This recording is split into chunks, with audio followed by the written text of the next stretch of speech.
Hello again, everybody. Please join me in welcoming back writer-director Maggie Gyllenhaal.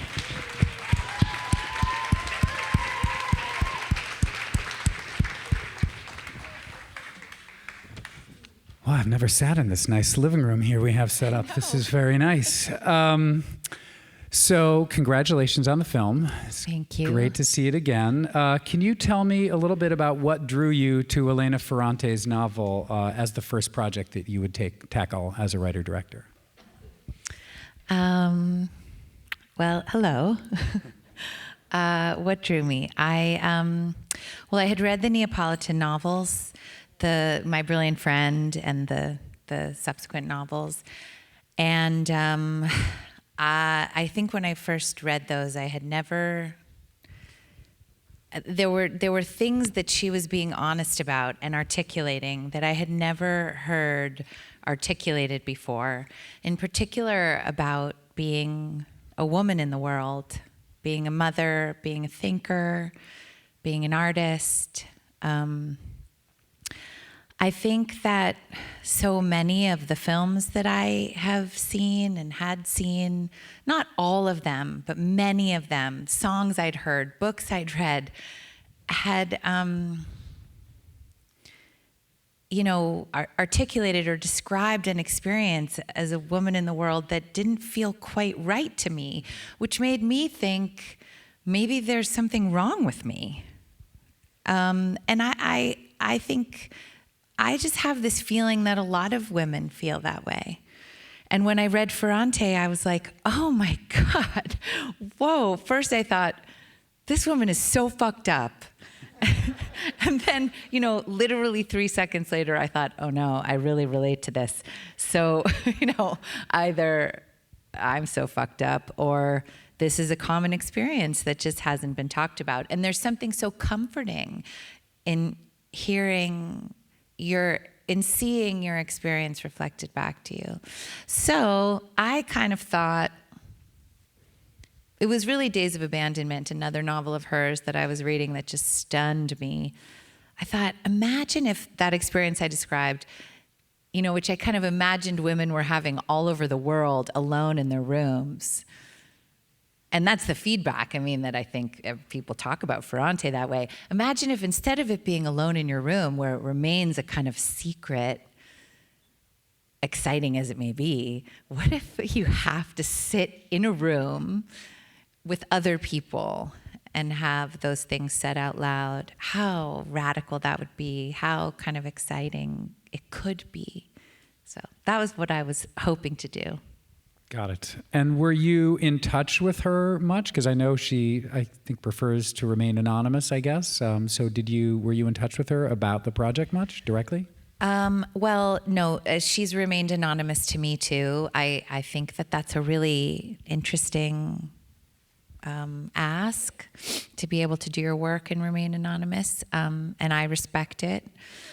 I had to, basically, I appealed to her for the rights, and I wrote a letter that it took me weeks to write, and she responded. I said I wanted to direct it and adapt it, and I gave her a sense of just by email, because I couldn't speak with her or see her, and she responded and said, yes, you can have the rights, but this contract is void unless you direct it.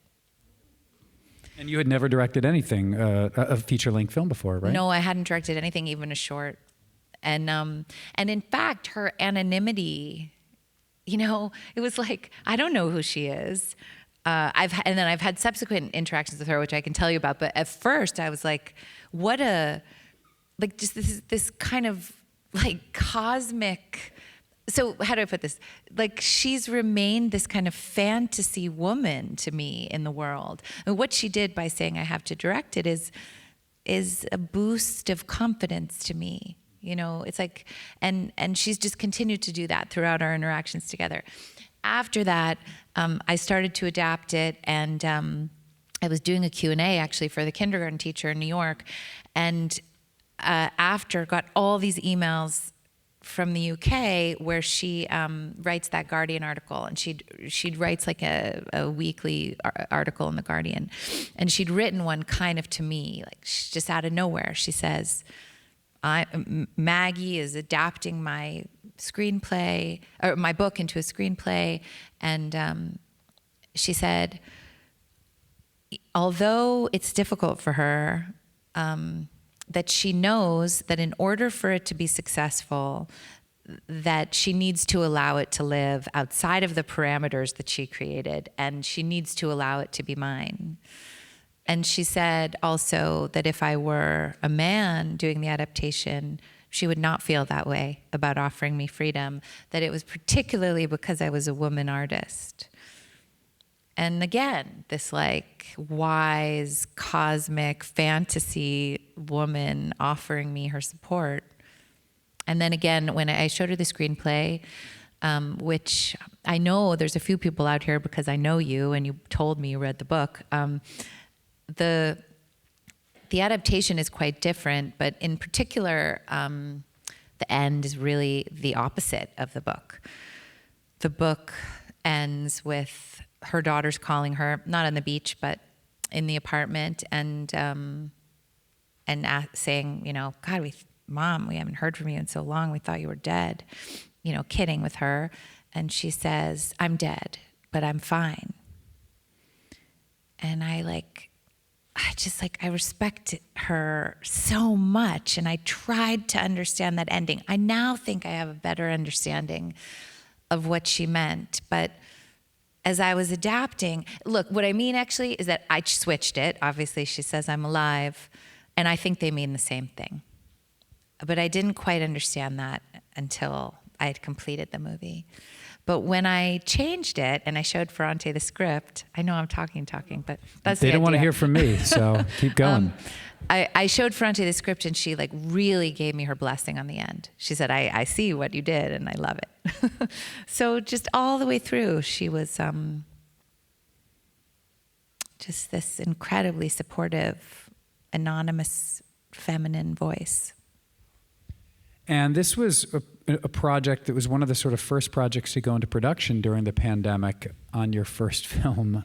What was that like, or what were some of the logistical challenges that you faced in making it happen? Well, I was actually kind of wondering, like, oh, what if I were like, would it be easier to be like Barry Levinson or something and have made so many movies? Or maybe it's easier to have never made a movie before because you don't know any different. You know, you're just like, okay, both your hands are tied behind your back. Just like how it is.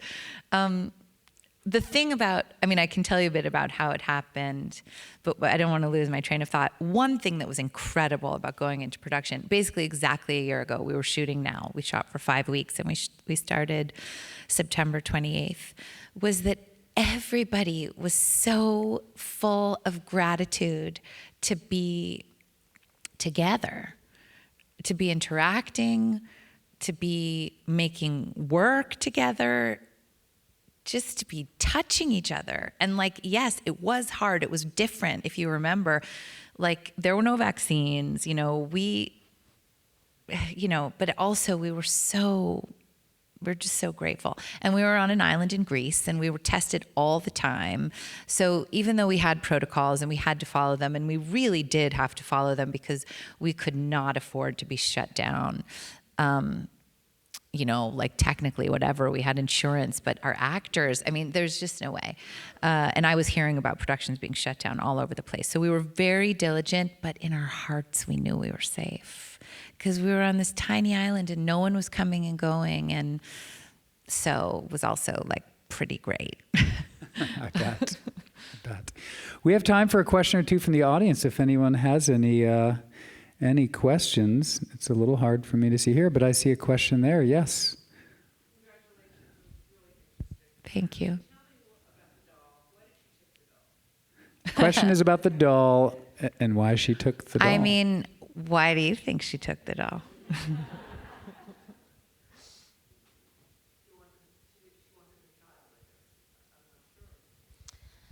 Ferrante said one thing to me in a letter. She said, the secret to the doll is, I don't know why I took the doll. I think it comes from her unconscious. I think there's many, many reasons why she took the doll. I think if you asked Olivia why she took the doll, it would be a different answer to why I have many kind of moving, bouncing ideas about why she took the doll. In some ways, I think it was a gift to Nina to pull the keystone out of this kind of scaffolding she'd created for herself. In other ways, there's a kind of viciousness to it. So many things. But I think it doesn't fit into a kind of rational logic. I think it's an unconscious move.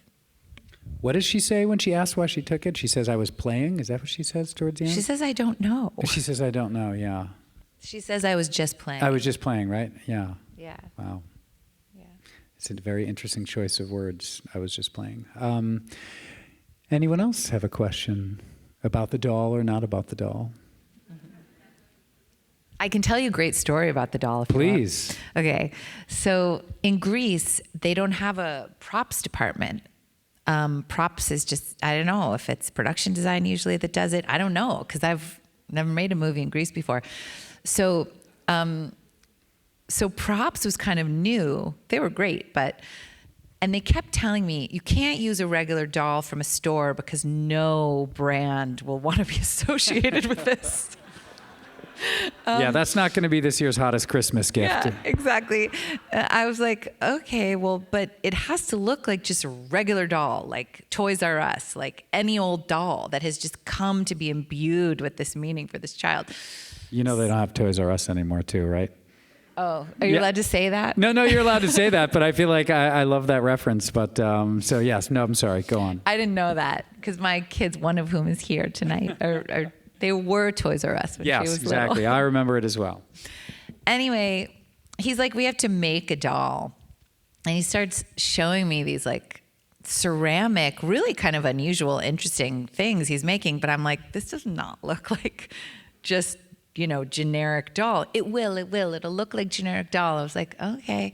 And then we keep working on it. I keep seeing pictures and I'm like really nervous. And the night before, 2 nights before, I get the doll and I'm like, oh my God, this is so bad. It looks like some kind of modern art project. It's like, just not right.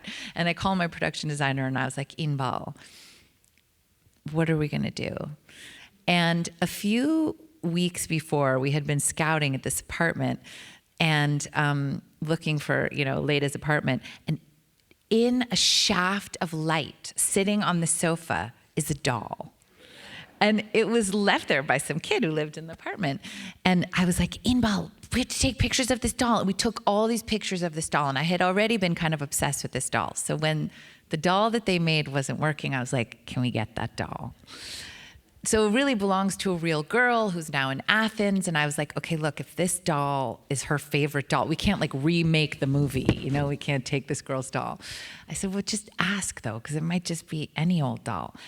And we could trade her for something else. So they asked for your production designer's doll, for your avant-garde doll. Here, you can have this one. And we asked the girl if we can trade her for something else. And the response is, sure, I'll take an iPad. So that is the doll in the movie. And there was only one of them. I don't know how many people are filmmakers here, but that's a crazy move. I mean, to have one of this hero doll. And Inbal took the doll home with her every night, my production designer, as if it were like an actress in the movie. Wow. That is amazing. That is amazing. Well, I want to thank you so much for making this film, sharing this film with us, and taking time out of your schedule to come and talk about it. It's an extraordinary film. Congratulations on it. And thank you again for coming back. Thank you. Thanks, everybody, for coming out.